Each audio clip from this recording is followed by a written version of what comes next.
Hello guys and welcome back to my channel. Today in this video I'm going to do a hands-on review of the new highly anticipated radio transmitter from Flysky and Underground FPV, the Nirvana, aka the Dark Knight.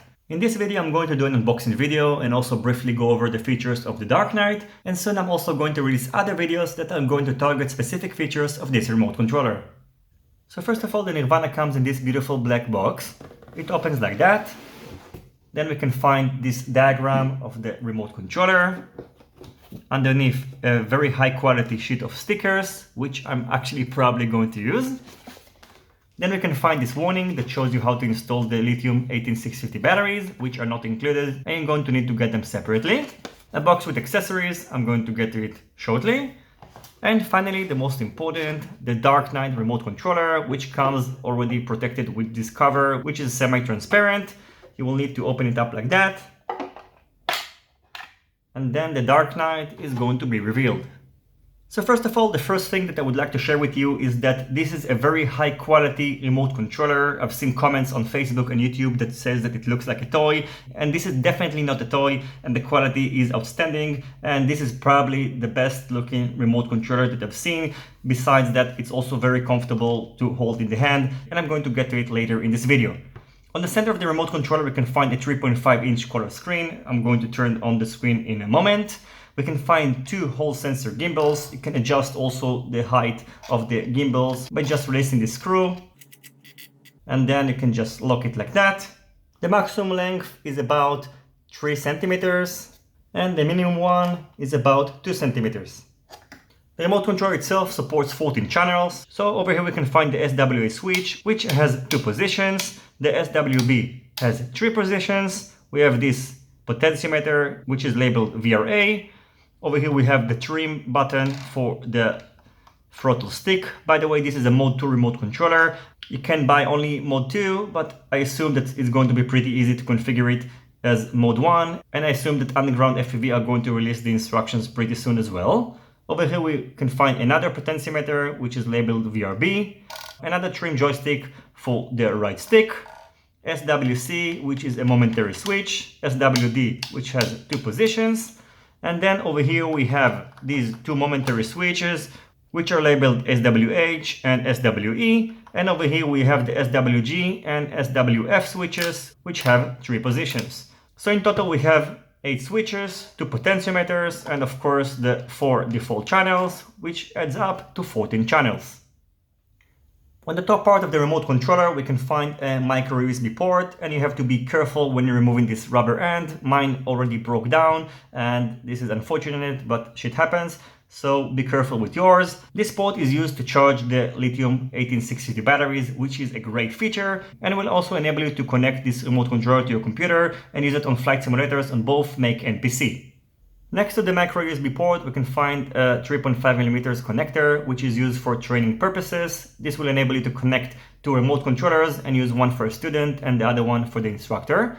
Both USB and 3.5mm cables are included in the accessory box. On the back we can find this antenna, which is foldable and is connected to the built-in RF, which supports of course Flysky receivers. So you can just open it up like that, or if you wish you can leave it folded. Over here we can find the port that will enable you to connect TBS Crossfire modules or other compatible models, because after all this is running OpenTX, so whichever model that work with your Taranis should work also with this remote controller. Then we can find these 2 grips for the hands, and if you wish you can remove them. You can just remove this rubber end, and there are 2 hex screws that are holding these pieces. Over here we can find this piece of metal which is connected to this hole, which can be connected to an X-strap. After removing this piece, we can find underneath the micro SD card. It's included with the remote controller. Its capacity is 2 GB. This micro SD card will enable you to upgrade the firmware of the remote controller, and I'm going to release a separate video about the upgrading procedure. Finally, on the bottom of the hand grips, just like the Taranis X-Lite, we can find these compartments for the 18650 batteries. Yes, 18650. This remote controller is not using 18500 batteries, and you have to place them with the plus facing the top. And a very nice feature of this remote controller that it can be operated just using a single battery, which means you can swap batteries on the go. You can see that I only inserted 1 battery. This compartment is empty, but still I will be able to power it on the remote controller. Powering on is done by pressing these two power on buttons, and you can see that now it was powered on. Now this remote controller hasn't been updated yet, so I can see only this factory test. That's why I'm not going to go over this feature in this video, and I'm going to post, as I mentioned before, another video about upgrading the OpenTX firmware, and then I'm going to go over the other features of this remote controller which are used by this touchscreen. By the way, it looks like this is a mono screen, but you can see over here we have an LCD test, and you can see that this is a color screen and not a black and white screen. So now I placed two batteries inside, and also a nice feature is that this remote controller will enable you to charge the batteries. You don't have to get an external charger. All you have to do is just connect the micro USB port to a power outlet or to a battery bank. So for example, if you want, while you're flying, you can connect an external power. And as you'll be able to see in a second, it now shows on the screen that the battery is charging, and I actually tested this feature and the batteries were charged while inside the battery case. It's not just only used to power on the remote controller, it actually charges the batteries. Now let's see what we're getting inside the box of accessories. So this is everything we've got inside the accessory box. First of all, we're getting the 3.5mm to 3.5mm trainer cable. I think it's about 1.5 meters, which should be more than enough. Then we're getting a USB to micro USB cable, a quick start guide, two receivers. One is a micro one, which is the FSIA 8X model, and the second one is a little bit bigger, and this is the FSX8B receiver. Hopefully soon I'm going to release a separate video about these two receivers. I'm going to show the binding procedure and also hopefully measure the maximum distance. Finally, we are also getting this piece of accessory which will enable you to use JR compatible modules. All you have to do is just place them on the back of the Dark Knight. You're getting also these 4 screws. So one piece attaches on this end and the second one attaches on the left side. Then we need to use these 4 screws in order to mount these 2 pieces in place. As you can see, these 2 pieces are now well secured, and we can connect the TBS Crossfire micro module just like that. You can see it is well secured. While putting the module, you won't be able to unfold or fold the antenna, and it makes sense because if you have the module mounted, you're probably going to use the module. And as you can see, after removing the module, you can easily unfold the antenna because this part is accessible. Now please note that these 4 pins are a little bit fragile and this pin already got bent. So I think that even though this part is replaceable, pay attention.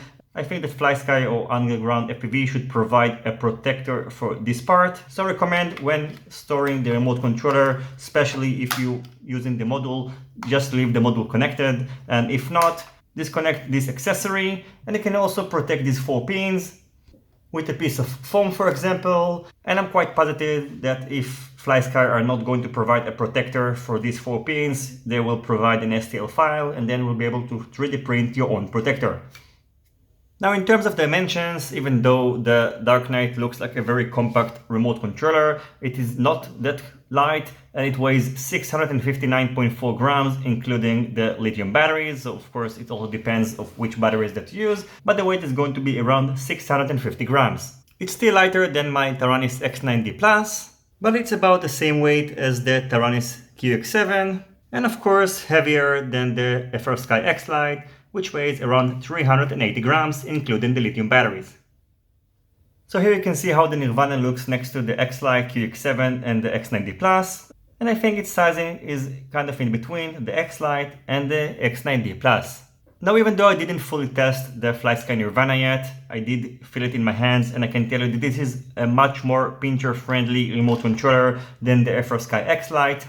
The X-Lite is not very compatible with pinchers. I did get some 3D printed extensions for the X-Lite and I have yet to test them. Hopefully they're going to improve the pinching compatibility, but the Nirvana is pincher friendly out of the box. You can just hold the remote controller like that if you're a thumber, and if you're a pincher, you need to find the right position. I think something like that will do.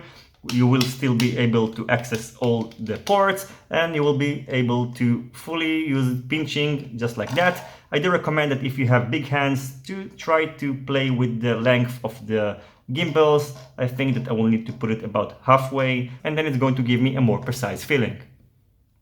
So overall, I'm really impressed with the quality of the Flysky Nirvana, and I think that it really shows up that Flysky together with Underground FPV put a lot of time and effort into designing this remote controller, and this is a major leap from the old Flysky remote controllers, which I wasn't such a big fan of, and I think that this is a different story.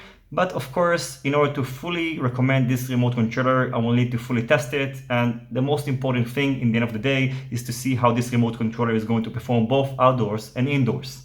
As I mentioned, I'm going to release other videos about this remote controller. I just got it today and I want to release this unboxing video. So if you have any questions, ask them and hopefully I will be able to answer them on the next videos. By the way, don't forget to leave a thumbs up if you like this video and consider subscribing to my channel and hitting the notification bell if you're not already subscribed. See you in my next videos and goodbye.